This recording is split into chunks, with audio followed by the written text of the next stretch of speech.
Hi everyone, welcome again to my YouTube channel. And today we're going to talk about dealing with anxiety. Anxiety is a thing that everyone faces, and medically it leads to increase in high blood pressure. So how can you deal with anxiety? Before going that, I would love to share my story with anxiety.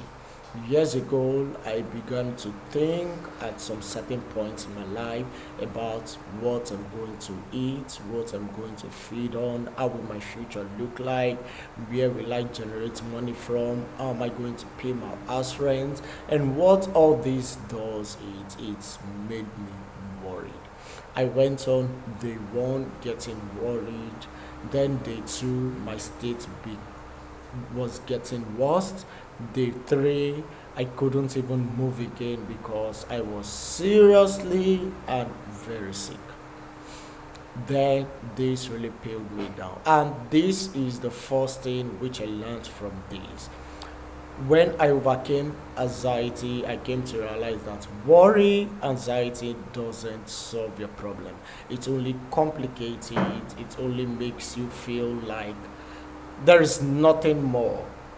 So that's why you need to deal with anxiety, because it complicates the problem and not solve it. So we'll be taking a reading from Matthew chapter 6 from verse 25 to 27.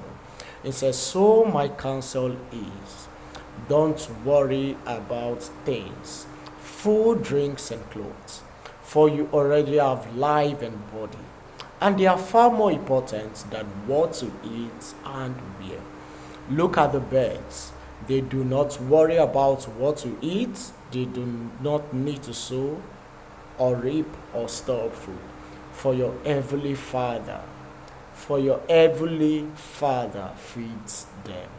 And you are more valuable than they." And this is the major part of these verses. He said, verse 27, "Will all your worries add a single moment to your life?"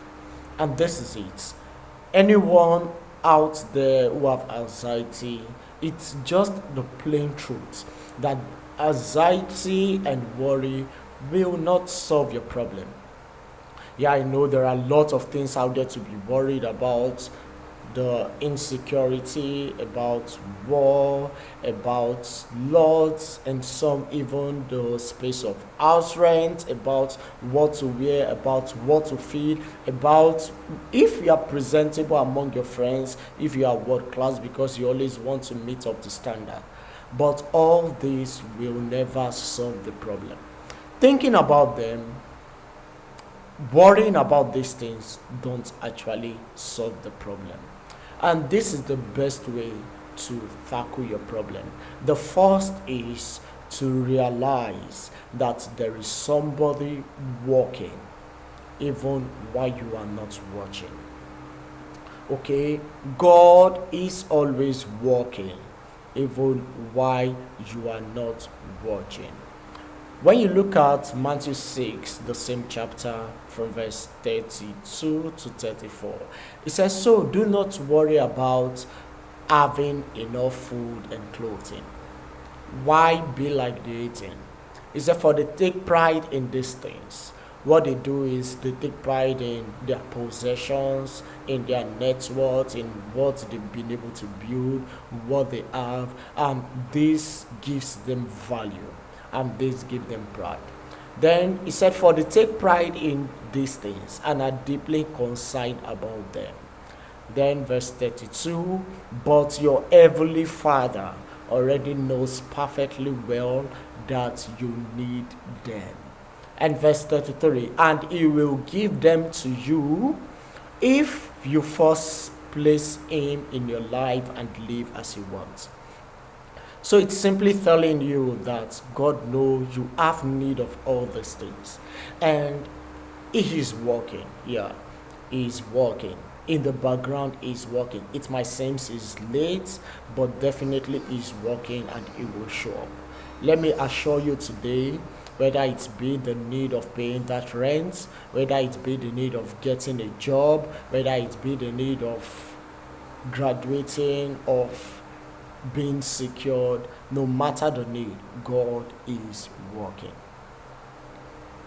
God is working. So if you believe God is working, I want you to type in the comments that yes, I believe God is working. Okay, now this is the best part and the most reliable. I know if you're worried about house rent, this is an impromptu because you need it now.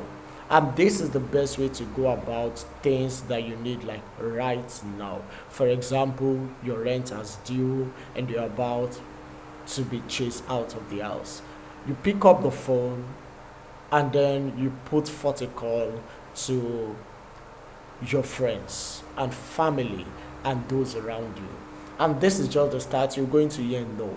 But for every 9 no, there will be a 1 yes. And that is what you need to capitalize on. Capitalize on those who told you a yes. For example, I pick up the phone, call the first 10 of my friends.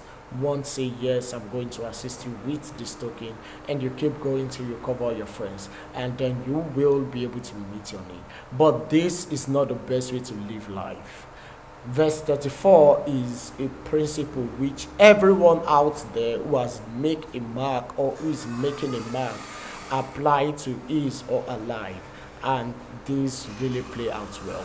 Verse 34, it said, so do not be anxious about tomorrow. Do not be anxious about tomorrow. For example, I'm thinking about how will my life look like in 10 years. You can't figure out tomorrow. You can only live one day at a time. He said, God will take care of your tomorrow too. Live one day at a time. And this is the best. If you can do this, you will be amazed that you are productive, you live a fulfilled life, you live a joyous life, and then you are not worried. So how then can you tackle your life challenges? This is how to live one day at a time. For example, you have a rent which costs the sum of 500,000 naira, which is about $1,000 to pay in a year. Now, your rent is 1,000. You're going to divide the $1,000, or in conversion 500,000 naira, into the period of 12 months. So that will be around 12,000 naira to 15,000 naira per month. This means if you are living 1 month at a time, you are to save 12 to 15,000 every month for your rent expenses. But then if you are living 1 day at a time, that means you are to save between 400 to 500 naira per day. And if you can do this every day for 365 days, you're going to cover your rent of 1 year. And this is how to live 1 day at a time. Pen out your expenses. Ask yourself, what are my expenses? Then how much does it cost? What can I do to meet this? This can be engaging on work because there is no room for laziness, engaging on work out there, doing things that are legit, that brings in income, and that are sustainable. And then when you have this, you begin to live 1 day at a time, saving up for your expenses. And before you know it, you begin to live a fulfilled, a joyous, and a transformed life. I hope you love this. If you love this video, I want you to hit the subscribe button on your notification. Thank you so much for watching, and meet you by next week Friday, every Friday by 1 p.m. West African time. That is about 12 p.m. Universal time. So by 1 p.m. West African time, I'm going to upload a new video. Thank you so much for watching. Waiting to hear from you. Do have a nice day. Bye.